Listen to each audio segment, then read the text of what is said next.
नमस्कार, मी ज्ञानेश्वरी शेटके चिंचवड येथे आलेली आहे. आपण मयुरी मॅडमला अमृत ज्यूस दिलेलं होतं आणि त्याचबरोबर त्यांच्या फॅमिलीला देखील. तर ते सांगतील त्यांना काय रिझल्ट पडलेले आहे.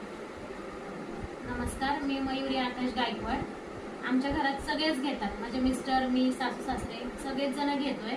तर मला ऍसिडिटीचा भयंकर त्रास होता, पोट दुखायचं माझं आणि खूप खूप पोट फुगायचं वगैरे, पण आता पूर्ण ते बंद झालेलं आहे आणि एकदम मला छान वाटतंय आता. आणि मिस्टरांना माझ्या तर त्यांना तर भूक हा प्रकारच लागत नव्हता, पण आता ते पूर्ण जेवण करतायत, म्हणजे चपाती, भाजी, भाकरी, वरण भात सगळं काही व्यवस्थित जेवण करतायत. आणि माझ्या सासूबाई, त्यांचे पाय खूप दुखायचे, गॅप आहे त्यांच्या गुडघ्यामध्ये, तर गॅपचा असा फरक नाही, पण त्यांचं दुखणं बऱ्यापैकी कमी झालेलं आहे आता. आणि सासऱ्यांना डायबिटीस आहे, तर त्यांनी डायबिटीससाठी चालू केलेलं आहे, तर त्याच्यावरती पण त्यांना फरक पडलेला आहे अमृत ज्यूसला. सगळ्यांनी हे अमृत ज्यूस घेतलं पाहिजे, खरंच खूप आरोग्य